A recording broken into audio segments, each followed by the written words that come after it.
Merci donc de nous rejoindre. Nous sommes ici au salon TEP 2021 organisé par le Ciel Territoire d'Énergie. 4 tables rondes et la première nous concerne maintenant. Nous parlons de l'éclairage public qui fait sa transition énergétique. Alors, laissez-moi vous présenter les intervenants à cette table ronde. J'ai d'abord à ma gauche Monsieur Henri Bonada, vice-président du Ciel Territoire d'Énergie. Henri Bonada, bonjour. Gilles Pierret, vous êtes directeur des fonctions support à la Comatelec. Vous nous expliquerez ce qu'est la Comatelec tout à l'heure. Et enfin Bernard Dalle, vous êtes référent Enedis et vous faites la promotion de la solution Mon Éclairage Public. Vous nous présenterez tout ça également aujourd'hui. Auparavant, je voulais qu'on parle de la thématique de manière globale. Monsieur Bonada, éclairer juste quand et où il faut. Poussé par la réglementation, l'éclairage public poursuit sa mutation évidemment. C'est une des prérogatives du Ciel Territoire d'Énergie de s'intéresser à cette problématique. Tout à fait. Donc, il y a en gros une centaine d'années, on est passé de la bougie à l'ampoule. Alors, au milieu du 19e siècle, on est passé de l'ampoule au tube fluo. Et à l'époque, il fallait que l'éclairage la nuit, on y voit aussi bien qu'en plein jour. Et la troisième révolution, c'est de passer à la LED. Et là, la révolution n'est pas seulement technique, elle est aussi sociétale. Ça veut dire que concrètement, la LED permet effectivement de diminuer la consommation des ampoules tout en éclairant et en respectant les normes, mais elle permet aussi de basculer sur la transition énergétique. En ce sens que on consomme moins, on en met moins, c'est intelligent, c'est plus performant, et ça permet effectivement d'éclairer de la même façon, tout en respectant les trames noires, les passages d'animaux nocturnes où à ce moment-là on coupe l'énergie. Ça rentre effectivement dans tout ce qui est énergétique 2021 ou 2020, je dirais. C'est l'écologie qui est arrivée au niveau de notre éclairage public. Tout a changé. À l'époque, on éclairait tout le temps, voilà, le plus possible. Voilà. On est devenu plus rationnel dans nos usages. Et surtout plus économe. Il faut savoir qu'une ampoule ancienne génération, on arrivait à consommer 250 watts. Une LED, on en consomme 50. Ça se sent de suite. La commune le sent sur sa facture d'énergie à la fin de l'année, sans que cela ne gêne autant la population, qui elle y voit le même éclairement. Ça se trouve sur la technologie. Les nouvelles ampoules, on peut les commander à distance. Quand il y en a une qui ne fonctionne pas, on peut en être alerté. Ou peut-être directement aussi l'entreprise qui a la maintenance et qui pourrait intervenir. Ou éventuellement avec les compteurs, mais ça mon collègue d'Enedis vous l'expliquera. Ce qui fait qu'on a rendu le réseau intelligent, économe, intelligent. C'est bien les termes de la transition énergétique. Gilles Pierret, vous êtes directeur des fonctions support à la Comatelec, une entreprise, je cite, experte dans l'utilisation de la lumière. Vous nous en dites plus, qu'est-ce que la Comatelec? Alors c'est Comatelec et non la Comatelec. Comatelec, pardonnez-moi. C'est pas grave, c'est pas grave. Donc Comatelec Schrader est un fabricant d'éclairage. Directeur des fonctions support, ça veut dire que je dirige toutes les fonctions qui apportent de l'aide aux commerciaux pour vendre. Voilà. Là, je ne suis pas venu pour parler de vente, mais aider un commercial à vendre, c'est aujourd'hui aussi connaître son matériel, connaître les capacités du matériel. Et donc, je suis là surtout en tant que fabricant pour parler de nos avancées technologiques, de dire tout ce que l'on fait aujourd'hui pour que l'éclairage soit effectivement plus intelligent. C'est clairement le sens aujourd'hui de l'évolution de l'éclairage. On appelle ça le smart lighting pour faire plus classe, on utilise des mots anglais. Mais effectivement, c'est bien ça, hein, c'est bien de l'intelligence. On embarque de l'intelligence de plus en plus dans nos luminaires et on tient compte donc de deux choses, hein, comme a dit monsieur juste avant. On tient compte des économies d'énergie, mais aussi et presque surtout en ce moment de l'environnement. Alors l'un et l'autre vont ensemble, évidemment. Parfois, pas toujours. On donne parfois la priorité à l'environnement, parfois la priorité à l'économie d'énergie et on essaye d'allier au maximum les deux éléments. Voilà. On verra que la techno évolue énormément. Alors on peut le voir vite sur ce salon. C'est impressionnant la manière dont tout a bougé depuis 50 ans en termes d'éclairage public. Alors depuis 50 ans, oui, mais moi qui suis dans l'éclairage depuis un peu moins longtemps que ça fait quoi? Ça fait 28 ans quand même maintenant. Les dernières années sont juste extraordinaires. Sont extraordinaires à vivre. Enfin, quand on est dans le monde de l'éclairage, quand on est chez un fabricant, c'est passionnant parce qu'en fait les évolutions, les révolutions sont sans cesse. C'est vraiment sans cesse. Hein. Enfin, je veux dire, on est passé dans un monde qui évoluait, comme on disait, à la vitesse de la mécanique. Donc c'était un réflecteur qu'on essayait de faire de plus en plus optimisé au monde de l'électronique. L'électronique, c'est tous les 6 mois que ça change, c'est pas tous les 6 ans. Hein. Donc ça va beaucoup, beaucoup plus vite. Et donc il faut s'adapter à tous ces changements technologiques. Alors, on me signale qu'on va vous changer le micro, je crois que c'est ça, Ah. si je comprends la langue des signes. C'est ça, on a un petit problème de micro. Bernard Dalle, avant de vous donner la parole, on y reviendra tout à l'heure, mais vous en parliez, Gilles Pierret, on parle d'économie financière et puis d'économie d'énergie. Aujourd'hui, quelle est la proportion? Peut-être qu'Henri Bonada peut nous en parler. Qu'est-ce qu'on regarde d'abord quand on dirige une collectivité? Déjà, c'est la facture que l'on reçoit sur l'énergie. Et tant qu'on pourra la faire diminuer tout en donnant une satisfaction aux habitants, tout ira bien.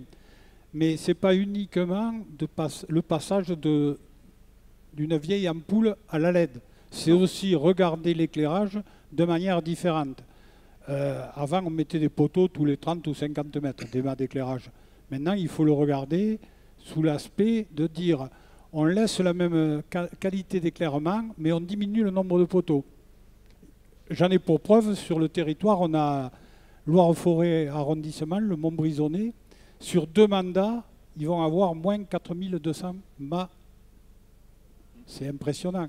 Quand on sait qu'un mât, en gros, entre l'énergie et la maintenance, ça coûte une centaine d'euros par an, vous faites vite fait l'économie. Hein. Le fait que la compétence remonte aussi aux intercommunalités, je vois le vice-président là, de Loire-Forêt justement chargé de l'éclairage public, c'est aussi une gestion territoriale plus vaste, c'est aussi une gestion plus pragmatique, plus efficace de l'éclairage ou pas? Vous pouvez me dire que c'est une question bête. Hein. Ouais, non, il n'y a pas de question bête, il n'y a que des réponses. Ils ont pris la compétence au niveau du territoire, mais ça ne change rien par rapport à une commune qui a pris la compétence. Eux, ils ont mutualisé sur l'ensemble du territoire la compétence éclairage public, mais il est traité de la même façon, et il ne me démentira pas, je pense, que si sa propre commune avait pris la compétence en dehors de Loire-Forêt. Il faut qu'on traite la commune comme la communauté de communes de la même façon. Il faut leur expliquer que l'éclairage public, c'est la globalité. C'est à la fois l'ampoule, c'est le mât, c'est la gestion de l'ampoule, c'est la gestion de tout ça. Et c'est là-dessus qu'on va faire des économies, et c'est là-dessus qu'on va vers la transition énergétique. Alors Bernard Dalle, on vous a donné un micro ou toujours pas? Bon, on va faire comme ça. Bernard Dalle, vous êtes référent Enedis pour la solution Mon éclairage public, un des symboles de la transition énergétique chez Enedis. Expliquez-nous ce que vous faites exactement. Alors effectivement, je travaille dans une direction territoriale et je suis référent sur cette solution Mon éclairage public. Mais au-delà de ça, c'est de dire aussi que Enedis est un partenaire de la transition énergétique, accompagne la transition énergétique. Mon éclairage public, c'est une solution que l'on propose aux collectivités, une solution parmi d'autres. Autre solution qu'on peut proposer, c'est l'accompagnement à la planification territoriale, par exemple un projet de lotissement, de ZAC, comment on va intégrer ça très très en amont sur le réseau, comment on anticipe les choses. Ça va être aussi de proposer, enfin d'étudier l'impact, par exemple, du raccordement des énergies renouvelables. Il y a des fabricants de panneaux, j'ai vu. Comment cette énergie renouvelable s'intègre sur le réseau. Donc on a des solutions pour étudier l'impact de cette énergie renouvelable. De la même façon, pour les bornes de raccordement, on essaye de se placer très en amont pour anticiper les adaptations du réseau, en essayant de les limiter au possible, pour avoir les meilleurs investissements possibles. Et donc, mon éclairage public s'inscrit complètement dans cet accompagnement des collectivités. Vous l'avez dit, c'est souvent la facture en bas, combien va payer la collectivité. Alors, mon éclairage public contribue à bien adapter les contrats et puis peut être aussi, pour les collectivités, une aide à la maintenance. C'est l'objectif, une aide à la maintenance et une réduction des coûts. Est-ce qu'on a une idée de ce que représente l'empreinte énergétique, l'éclairage public d'une commune? On arrive à chiffrer ça? Est-ce qu'on fait un bilan carbone? En tant que fabricant, nous, ce qu'on fait, c'est qu'on fait des études d'éclairage, enfin des études qui vont plus qu'au-delà de l'éclairage aujourd'hui. C'est-à-dire qu'on produit une solution. Dans cette solution, on doit donner la meilleure solution, non seulement en termes de qualité d'éclairage, mais aussi en termes d'économie d'énergie, en termes de respect de l'environnement. Il y a de plus en plus de cadres à respecter aussi à ce sujet-là. Je veux dire, l'arrêté sur les nuisances lumineuses, dont tout le monde a sans doute entendu parler, est un cadre qui est venu vraiment réguler énormément de domaines au niveau de l'éclairage pour le respect de l'environnement. Donc, dans ces éléments-là, nous devons fournir, du coup, au-delà d'une simple étude d'éclairage comme on fournissait avant, beaucoup plus d'éléments qu'avant. Et entre autres, on doit donner, aujourd'hui, on donne quasiment à chaque fois une fiche qu'on peut appeler une fiche PEP, donc un profil d'environnement produit. C'est-à-dire c'est l'impact de ce luminaire dans toute sa vie, c'est-à-dire depuis sa fabrication jusqu'à son recyclage, y compris son empreinte carbone pendant qu'il est utilisé, et donc pendant des durées de vie qui vont de l'ordre de 25 à 30 ans. Donc ce sont des éléments aujourd'hui qu'on doit fournir pour l'impact global sur l'environnement. Et c'est bien au-delà de l'impact carbone, hein. C'est l'impact sur l'eau, sur l'air, parce qu'il faut le produire, ce luminaire, donc il y a une usine qui va produire et qui va donc dégager des choses dans l'atmosphère, etc. Et tout ça, c'est pris en compte aujourd'hui dans la fabrication des produits. Bernard Dalle, dans l'expertise que vous proposez en amont des projets, justement, on prend tout ça en ligne de compte. Oui, alors effectivement, tout ça est pris en ligne de compte. Nous, on intervient surtout dans la phase d'exploitation, de maintenance, hein, mais avec l'idée effectivement de réduire ces différents impacts énergétiques carbone. C'est vraiment d'améliorer ou d'accompagner pour que la collectivité puisse trouver la meilleure solution.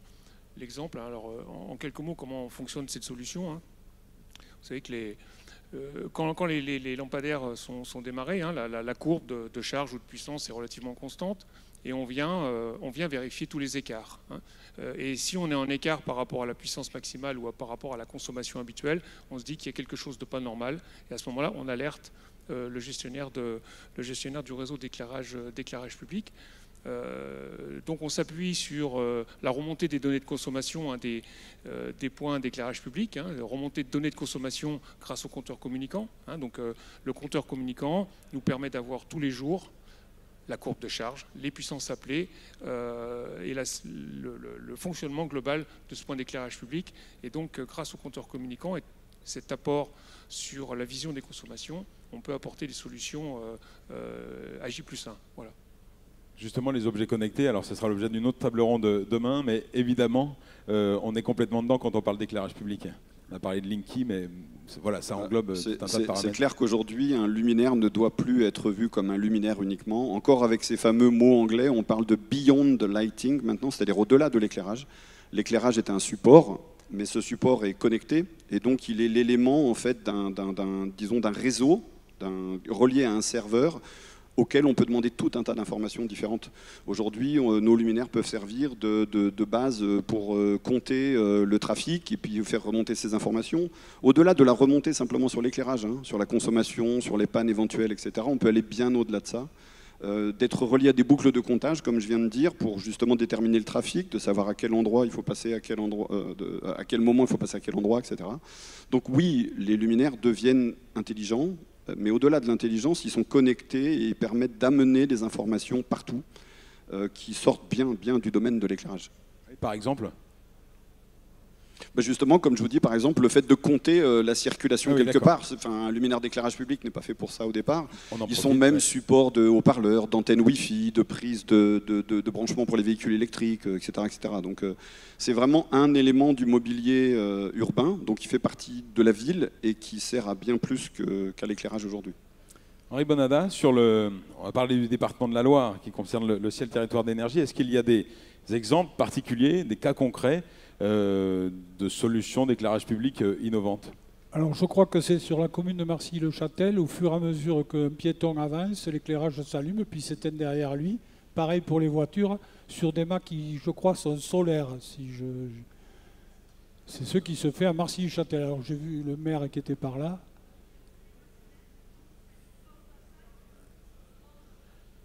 Alors des mâts solaires qui ne s'allument pas au passage, c'est ça? Sur horloge, ils sont, d'accord. Bon, merci, on l'avait presque l'exemple. C'est à Pralong. Ouais, à Pralong. Alors qu'est-ce qui se passe à Pralong?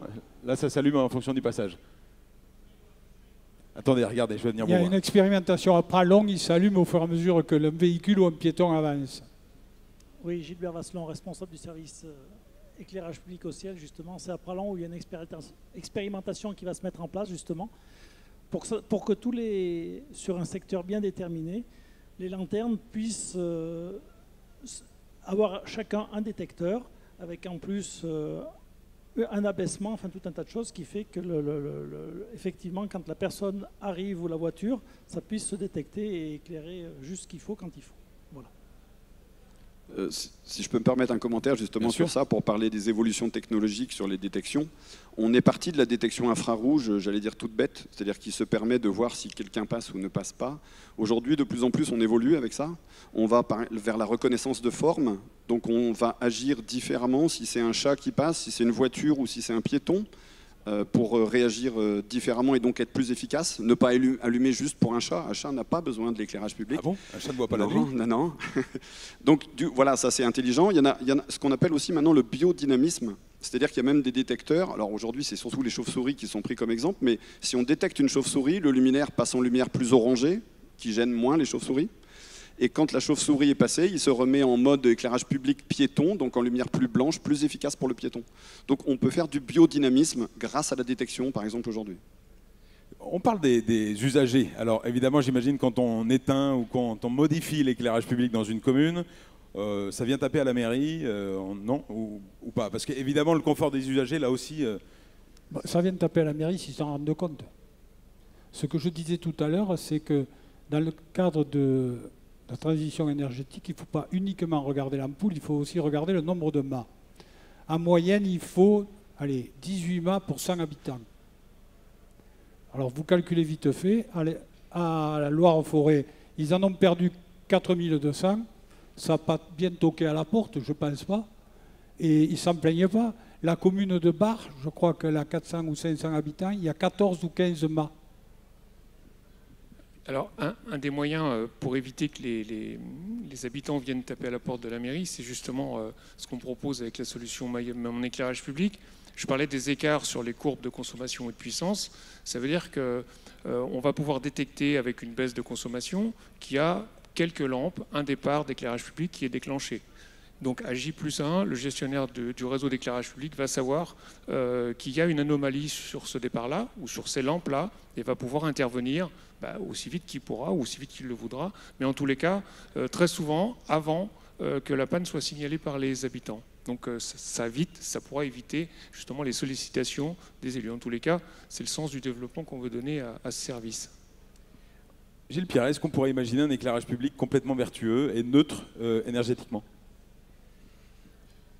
Voire positif. On peut l'imaginer. Le problème qu'il va y avoir, c'est pas tellement sa consommation du coup, mais dans ce cas-là, le fait qu'il se nourrisse d'une énergie qui n'est que renouvelable. Et ça va être là surtout la problématique aussi de demain. On va faire en sorte qu'il consomme le moins possible. Donc là déjà, c'est évidemment dans le sens vertueux. Mais de toute façon, tout ce qu'il consomme, c'est une consommation. Donc à un moment donné, ce qu'il faut, c'est imaginer d'autres manières de le nourrir, ce luminaire.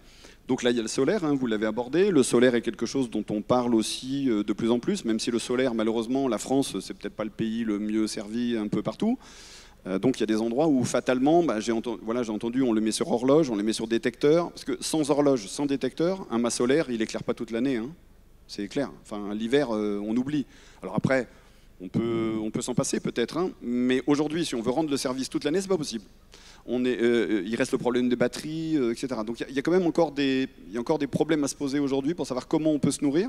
Il y a l'hybride aussi. Enfin, je veux dire, on le fait en véhicule. Il y a aussi des solutions hybrides en éclairage public où on va mettre un réseau, donc il va être alimenté en réseau, mais il peut avoir le solaire, et dès que le solaire décroche, c'est le réseau qui prend le relais. Alors ça veut dire qu'il faut quand même creuser les tranchées, etc. Donc, mais malgré tout, on consomme moins. Donc il y a des solutions de ce type. C'est juste que tout ça, c'est de l'argent à dépenser aussi, parce que le solaire, c'est pas donné. On consomme plus rien, mais c'est pas donné. Le neutre, j'allais dire, l'hybride, il va falloir creuser des tranchées alors qu'on met du solaire, on se demande pourquoi. Enfin, voilà. Il y en a qui pensent que c'est du greenwashing, comme on dit. C'est-à-dire qu'on met des panneaux solaires, mais en fait on voit que c'est relié électriquement. On dit il n'y a pas embrouille là-dessous. Non, on essaye de faire de l'hybride. Voilà. Donc aujourd'hui, le totalement neutre ou positif, c'est pas forcément lié à l'éclairage lui-même. Nous, l'éclairage, on va faire en sorte qu'il consomme le moins, qu'il s'adapte à son environnement, qu'il soit le plus respectueux et vertueux. Maintenant, ce qu'il faut, c'est changer les sources d'énergie qu'on lui amène, quoi.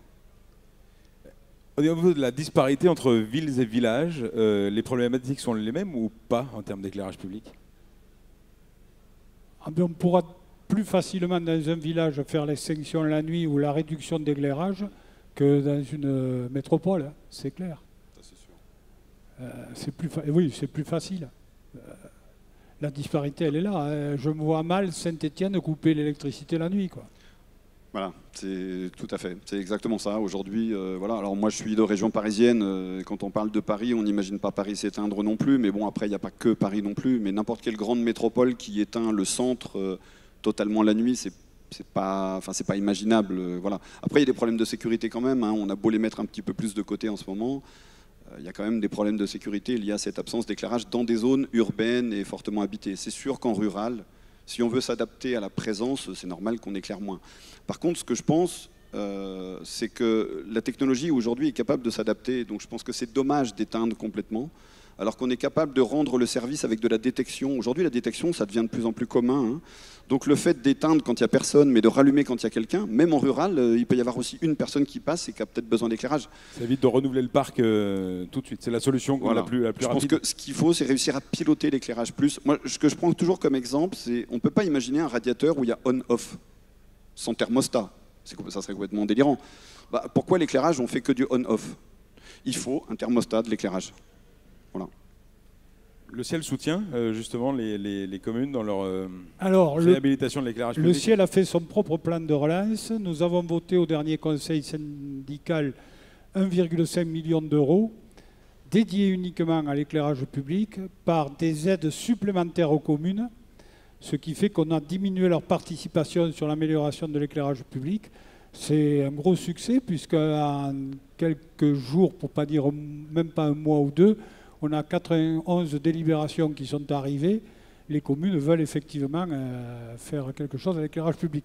Juste une petite remarque à ce sujet. Je suis maire d'une commune de 300 habitants.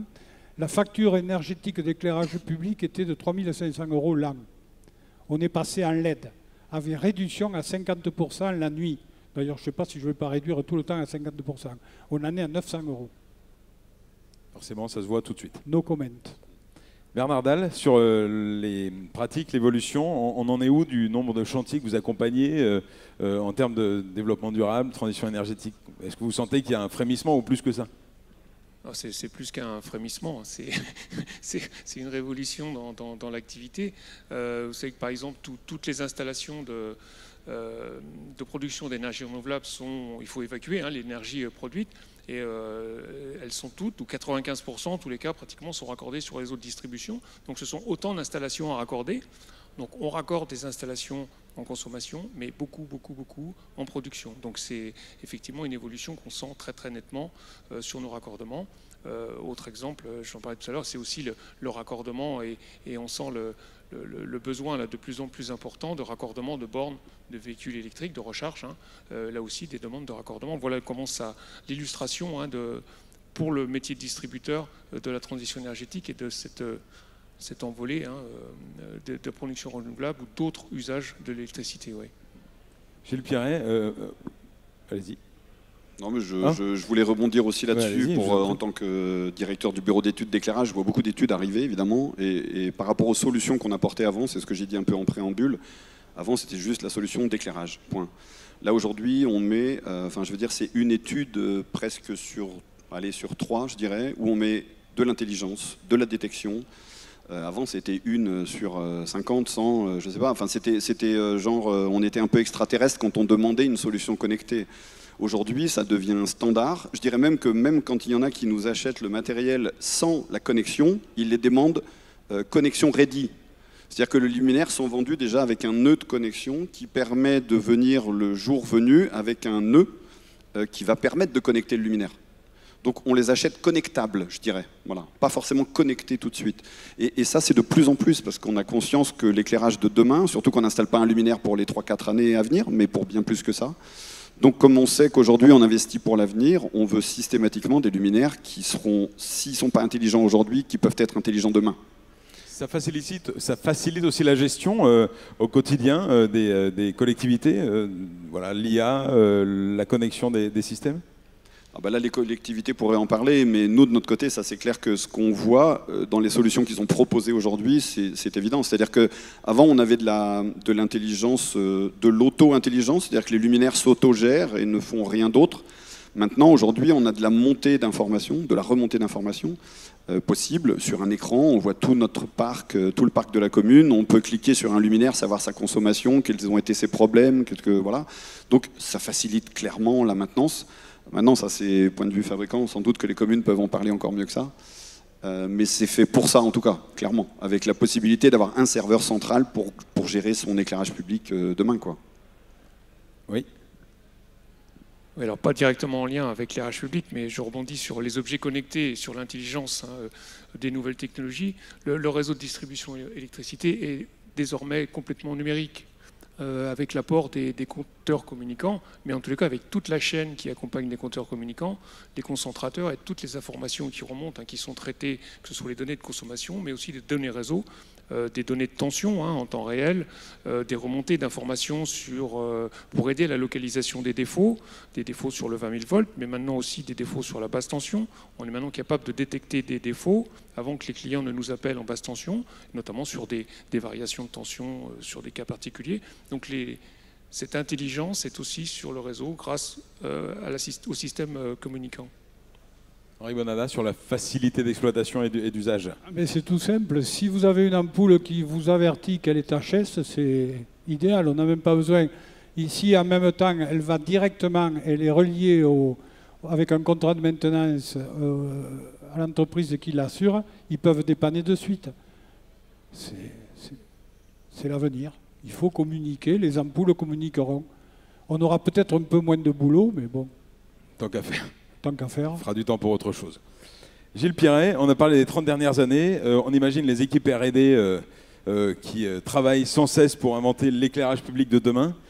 Comment est-ce qu'on peut imaginer les 30 prochaines années en termes d'éclairage public? Est-ce qu'on arrive à faire la prospective comme ça et à réfléchir à la very smart city en matière d'éclairage public?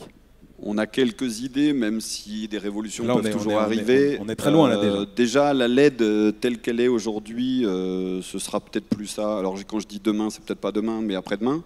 Il y a déjà d'autres types de LED qui sont en train d'être étudiés, parce que vous savez que la LED d'aujourd'hui, ce qu'on lui reproche, c'est la lumière bleue. Aujourd'hui, il y a des études sur des LED ultraviolettes qui seront donc beaucoup plus pauvres en bleu, mais qui fourniront une lumière blanche aussi efficace que la LED d'aujourd'hui. Sauf que pour l'instant, elle est moins efficace, mais elle aura au moins ce défaut en moins, cette présence de bleu un peu trop forte qu'on peut reprocher dans certaines quantités. Donc ça peut être des choses. Après, il peut y avoir des choses encore plus différentes dont j'ai même pas connaissance moi aujourd'hui, parce que la R&D que l'on a nous, c'est une R&D encore applicative et pas totalement science-fiction. Autre chose aussi, c'est l'adaptation à l'environnement, de plus en plus à l'environnement. Là aujourd'hui, on voit à quelle vitesse ça s'accélère là-dessus, sur la prise en compte, comme je vous ai dit, une chauve-souris arrive, l'éclairage change. Ça, clairement, il faut que ça soit encore plus. Par exemple, même à la météo, on peut tout à fait imaginer que s'il pleut, vous voyez quand il pleut, tout le monde, quand vous roulez et qu'il pleut, les flaques d'eau réfléchissent la lumière et vous éblouissent. On peut changer la photométrie, donc la répartition lumineuse, quand il pleut, pour que ça soit moins éblouissant. Il y a tout un tas de choses qui sont imaginables pour le confort de l'individu, pour le respect de l'environnement aussi, et pour tout ce qui est économie d'énergie, en étant finalement, plus on se fie à ce qui se passe sur la chaussée réellement, plus on sera efficace. Donc l'adaptation à l'environnement, c'est pas juste pour l'environnement, c'est pour un ensemble. Voilà. C'est donc vraiment l'éclairage public ne fonctionnera que dans la quantité exacte qu'il faut et quand il faut. Aujourd'hui, on est encore avec des moments où on se dit que ça pourrait être réduit par-ci, réduit par-là. Voilà. Et ça, moi, à mon avis, demain, le luminaire sera suffisamment intelligent pour s'adapter systématiquement, même par exemple au vieillissement de la route. La route, elle change d'aspect quand elle vieillit. La route, elle réfléchit la lumière différemment. On peut tout à fait imaginer quelque chose qui mesure ce qui revient de la route et que le luminaire s'adapte à ce qui se passe sur la route. Tout ça, c'est possible demain. Enfin, je veux dire, la technologie, aujourd'hui, elle est là. C'est juste qu'à la limite, ça va coûter un petit peu cher de le faire. Mais tout ça, ça change. Ça se démocratise. Voilà. Question très bête qui va peut-être vous faire rire, mais est-ce qu'on n'a jamais réfléchi à d'autres éclairages que des systèmes aériens? Est-ce qu'un éclairage indirect dans des communes ou je ne sais pas? On peut éclairer par des bornes au sol. On peut éclairer un cheminement. C'est pas forcément un mât. Oui, on peut tout imaginer d'ailleurs. Hein. Oh, ça reste la solution la plus... Ouais. Non, en fait, l'intérêt de l'aérien, déjà, c'est qu'on peut ils sont hauts, certes, mais du coup, plus ils sont hauts, plus on les espace. Les bornes, c'est bien, c'est moins puissant, mais il faut mettre plus près, sinon on a des gros trous noirs. L'autre chose aussi, c'est que quand c'est trop bas, ça éclaire pas assez sur la verticalité. Ça, c'est autre chose aussi qui est important quand même. On n'éclaire pas la route, on éclaire ce qui se passe sur la route. On veut voir les piétons, on veut voir n'importe quel obstacle. Les obstacles sont verticaux, ils sont pas sur le sol allongés. S'ils sont allongés, c'est déjà trop tard. Hein. Donc on va essayer quand même de les voir verticaux. Pour les voir verticaux, il faut de la lumière qui arrive verticalement, donc d'en haut. Voilà, réponse à cette question très intelligente. Est-ce que vous avez des réflexions, des questions? Alors je vais me balader maintenant et c'est à vous. Oui, donc je ne me représente pas. Juste pour Comatelec, c'est vrai qu'on parle de l'avenir, l'éclairage, je vous dis depuis plus de 30 ans dedans. Mais ce qu'il faut bien penser, c'est se mettre à la place des communes qui investissent, qui veulent éclairer, mais qui veulent aussi embellir leur village, donc avec des luminaires qui certaines fois coûtent un peu cher pour embellir. Et aujourd'hui, avec le recul qu'on a, 10 ans après les premières LED, voilà, là on commence à avoir des pannes. Et si précédemment on avait juste à changer l'ampoule ou le ballast, qui est assez simple, aujourd'hui on est obligé de changer le luminaire. Donc des collectivités qui ont investi il y a 10 ans, quand on leur dit il faut rechanger le luminaire, elles font la grimace, ce qui est normal parce que les élus qui ont investi il y a 10 ans, pour beaucoup ils y sont toujours. Donc moi ce que je voudrais faire comme réflexion, c'est que dans les luminaires de demain, pouvoir faire en sorte que les platines LED puissent être interchangeables pour qu'on puisse conserver le luminaire et permettre aux collectivités justement de moins investir. Alors ça, il y a des réponses déjà. Alors déjà, au niveau Comatelec, peut-être qu'il y a 10 ans, non, je ne saurais pas dire. Je n'y suis que depuis 8 ans. Mais les luminaires aujourd'hui sont à 98% ce qu'on appelle future-proof. C'est-à-dire qu'ils résistent au futur. Ça veut bien dire ce que ça veut dire. Ça veut dire que le luminaire n'est pas à changer si vous devez changer les LED. On peut changer les LED. Alors, soit on change le plateau et c'est quelque chose qui n'est pas si évident que ça parce qu'il faut prendre des précautions, soit c'est carrément un moteur LED, comme on appelle, qui est démontable très facilement, débrochable, on remet un autre moteur LED à la place et c'est parti. Et aujourd'hui, le rétrofit est quelque chose qui est de plus en plus tendance. On répond à des marchés aujourd'hui que sur du rétrofit, par exemple. Il y a des grandes métropoles qui lancent des marchés pour des dizaines de milliers de rétrofit. Donc ils ne changent pas les luminaires, ils changent juste la tripaille à l'intérieur. Et là, clairement, c'est un moteur LED qu'on met dedans. Donc si demain ce moteur LED lâche, il suffira, entre guillemets, de changer le moteur LED, c'est-à-dire pas le luminaire complet. Ça, on va de plus en plus vers ça. On va aussi vers la maintenabilité la plus simple possible. Je n'ai jamais vu autant de luminaires qui se démontent sans outils, etc. Alors que finalement, on est dans une période où on est en train de dire que le matériel il sera à changer beaucoup moins souvent qu'avant, parce que les LED et les drivers, c'est censé durer, voilà, avec des durées de vie qui sont quand même relativement importantes, mais on fait des luminaires qui sont de plus en plus facilement démontables, débrochables. Il y a une partie du luminaire qu'on peut appeler la raquette qui s'en va, qui se met dans le camion, on remplace par la raquette, donc on ne démonte pas la partie qui est sur le poteau. Il y a de plus en plus de choses qui sont réfléchies aussi à ce niveau-là, pour justement... et quand vous dites aussi la standardisation pour aller vers des LED qui peuvent se mettre un peu partout dans tous les luminaires, c'est pas facile. Il y a des choses qui sont en train d'avancer dans ce domaine-là. C'est le consortium Zaga dont vous avez entendu parler peut-être. Il y a des choses qui sont en train de se faire et de s'étudier pour que justement il y a des possibilités de changement de LED d'un luminaire ou à l'autre sans être pour autant marié avec une marque du début à la fin pendant les 25 ans de la durée de vie, quoi. Tout ça, ça bouge énormément, très très vite. Peut-être un peu trop vite. J'ai cru que c'était le sens de votre question aussi. Le problème, c'est qu'on va vous proposer une solution aujourd'hui, et puis dans 3 ans, on va vous dire bah ouais, mais en fait, la solution de maintenant, c'est pas celle d'il y a 3 ans, elle est mieux, et tout ça. Et donc, ce que vous avez acheté il y a 3 ans, bah, désolé, mais c'est pas ce qu'il y a de mieux. On peut pas faire autrement, ou alors on sera obligé de garder des choses qui ne sont pas les plus efficaces. Donc ça, c'est peut-être le problème d'aujourd'hui. La technologie va très, très, très vite. En plus, avec les problèmes de composants, je ne vous en parle même pas. C'est-à-dire que là, on est obligé de bifurquer vers là où il y a les possibilités d'avoir le matériau. Donc bon, on est dans une période un peu compliquée, faut reconnaître. Mais ça devrait se stabiliser quand même à un moment donné. Peut-être que... Moi, je ne le connaîtrai pas avant ma retraite, peut-être. Espérons, espérons. Une autre question, suggestion, monsieur? Non? Allez-y, hein, je vous en prie, hein. On est là pour ça. Oh, ça marche? Je vous laisse conclure. Le mot de la conclusion, vous dites ce que vous voulez, une chanson ou ce que vous voulez. Henri Bonada.